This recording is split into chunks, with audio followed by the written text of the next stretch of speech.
Assalamualaikum warahmatullahi wabarakatuh. Saya Leni Norotaviani. Di sini saya akan menjelaskan pengertian wawasan Nusantara. Secara etimologis, wawasan Nusantara berasal dari kata wawasan dan Nusantara. Wawasan berasal dari kata wawas bahasa Jawa yang berarti pandangan, tinjauan, dan penglihatan indrawi. Nusantara berasal dari kata nusa dan antara. Nusa artinya pulau atau kesatuan, kepulauan, antara artinya dua unsur. Jadi Nusantara adalah kesatuan kepulauan yang terletak antara dua benua, yaitu benua Asia dan Australia. Baik, Assalamualaikum warahmatullahi wabarakatuh. Perkenalkan, nama saya Siti Sada Tropiko, NIM saya 2011301007.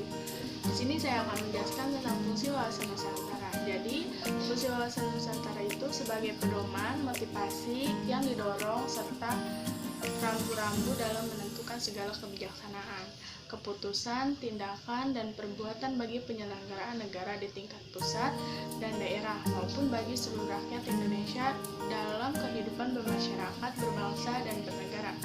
Nah, fungsi wawasan Nusantara itu dibedakan dalam beberapa pandangan, antara lain yaitu sebagai berikut. Yang pertama, fungsi wawasan Nusantara sebagai konsep ketahanan nasional adalah sebagai konsep dalam pembangunan pertahanan, keamanan, dan kewilayahan. Yang kedua, fungsi wawasan Nusantara sebagai pembangunan nasional adalah mencakup kesatuan politik sosial, ekonomi sosial, dan politik dan kesatuan pertahanan dan keamanan. Yang ketiga, fungsi wawasan Nusantara sebagai pertahanan dan keamanan adalah pandangan geopolitik Indonesia sebagai satu kesatuan pada seluruh wilayah dan segenap kekuatan negara. Yang keempat, sebagai wawasan Nusantara sebagai wawasan kewilayahan dan pembatasan. Yang selanjutnya yaitu tujuan wawasan Nusantara. Wawasan Nusantara bertujuan mewujudkan nasionalisme yang tinggi di segala aspek kehidupan rakyat Indonesia yang lebih mengutamakan kepentingan nasional daripada kepentingan individu, kelompok, golongan, suku bangsa, ataupun daerah.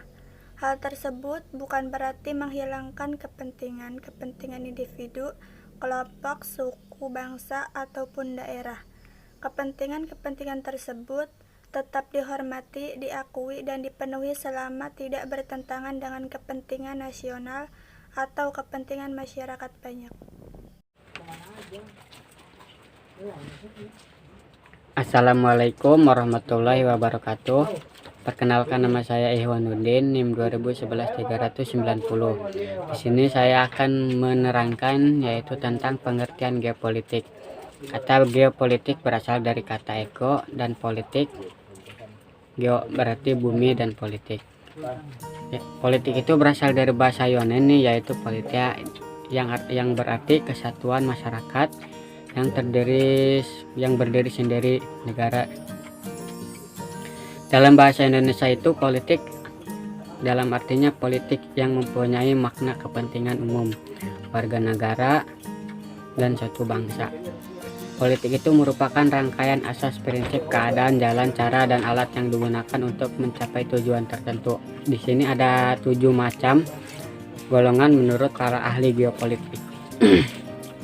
Yang pertama itu menurut Rudolf Kjellén, yang seseorang ilmuwan politik Swedia yang awal abad ke-20 geopolitik. Menurut dia, geopolitik itu adalah seni dan karakter penggunaan kekuasaan politik atau suatu wilayah tertentu. Yang kedua itu menurut Haggard, geografis politik, yang merupakan cabang geografis manusia yang bidang kajiannya itu menurut dia adalah aspek keruangan pemerintahan atau pemerintahan kenegaraan yang meliputi hubungan regional dan internasional. Dan yang ketiga itu menurut Friedrich Hetzel 1844 sampai 1904, yang menetapkan bahwa menurut dia itu negara itu seperti organisme yang hidup. Negara identik dan ruang yang ditempati oleh kelompok masyarakat bangsa. Dan yang keempat itu menurut Karl Haushofer 1896 sampai 1946, yang melanjutkan dua pandangan sebelumnya. Jika jumlah penduduk suatu wilayah negara semakin banyak sehingga tidak sebanding lagi dengan luas wilayah, maka negara tersebut harus berupaya memperluas wilayah. Dan yang kedua itu menurut Harbor Max Kinder 1861 sampai 1947 yang mempunyai konsekuensi politik yang lebih strategik dengan penguasaan daerah-daerah jatuh jantung sedunia. Dan yang keenam itu menurut Alfred Tahyar Mahan 1840 sampai 1914 dan ia mengembangkan lebih lanjut konsekuensi geopolitik dengan memperhatikan perlunya pemanfaatan serta mempertahankan sumber daya laut.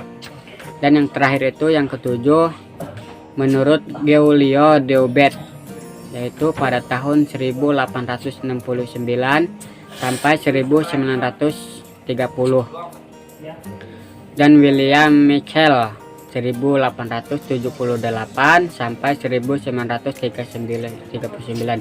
Ia mempunyai pendapat lain dibandingkan para ilmuwannya terdahulu. Keduanya melihat kekuatan diantaranya lebih berperan dalam memenangkan peperangan melawan musuh. Secara umum, geopolitik adalah pandangan dan sikap bangsa Indonesia. Jadi, secara umum geopolitik itu adalah pandangan yang mengenai diri, lingkungan yang berwujud negara kepulauan yang berlandaskan Pancasila Undang-Undang Dasar 1945. Baiklah, terima kasih. Assalamualaikum warahmatullahi wabarakatuh. Jantung sedunia. Dan yang keenam itu menurut Alfred Tahyar Mahan 1840 sampai 1914 dan ia mengembangkan lebih lanjut konsekuensi geopolitik dengan memperhatikan perlunya pemanfaatan serta mempertahankan sumber daya laut. Dan yang terakhir itu yang ketujuh menurut Giulio Deobet, yaitu pada tahun 1869 sampai 1930, dan William Michel 1878 sampai 1939. Ia mempunyai pendapat lain dibandingkan para ilmuwannya terdahulu. Keduanya melihat kekuatan diantaranya lebih berperan dalam memenangkan peperangan melawan musuh. Secara umum, geopolitik adalah pandangan dan sikap bangsa Indonesia. Jadi, secara umum geopolitik itu adalah pandangan yang mengenai diri, lingkungan yang berwujud negara kepulauan yang berlandaskan Pancasila Undang-Undang Dasar 1945. Baiklah, terima kasih. Assalamualaikum warahmatullahi wabarakatuh. Assalamualaikum warahmatullahi wabarakatuh. Perkenalkan, nama saya Muhammad Abdi Julvianto. NIM saya 2011389. Baik, langsung saja. Pandangan-pandangan ahli geopolitik. Berikut beberapa pandangan geopolitik dari ahli geopolitik. 1. Pandangan atau ajaran Friedrich Ratziel. Pada abad ke-19, Friedrich Ratziel memutuskan untuk pertama kalinya ilmu bumi politik sebagai hasil penelitian yang ilmiah dan universal. 2. Pandangan atau ajaran Rudolf Kjellén. Kjellén melakukan ajaran Ratziel tentang teori organisme. 3. Pandangan ajaran Karl Hausper. Pandangan Karl Hausper berkembang di Jerman ketika negara ini berada di bawah kekuasaan Adolf Hitler. 4. Pandangan atau ajaran Sir Olford Marskinder. Teori ahli geopolitik ini pada dasarnya menganut konsep kekuatan dan mencetuskan wawasan benua, yaitu konsep kekuatan di darat. Ajarannya mengatakan barang siapa dapat menguasai daerah jantung, yaitu Eurasia, Eropa, Asia, ia akan mendapat menguasai pulau dunia. 5. Pandangan atau ajaran Wilhelm Sapolsky, Guillaume dan John Frederick Charles Fuller. Keempat, ahli geopolitik ini berpendapat bahwa kekuatan justru yang paling menentukan. Mereka melahirkan teori wawasan dirgantara, yaitu konsep kekuatan di udara. Kekuatan di udara hendaknya mempunyai daya yang dapat diandalkan. 6. Ajaran Nicholas J. Spickham. Ajaran ini menghasilkan teori yang dinamakan teori daerah batas, yaitu wawasan kombinasi yang menggabungkan kekuatan darat, laut, dan udara.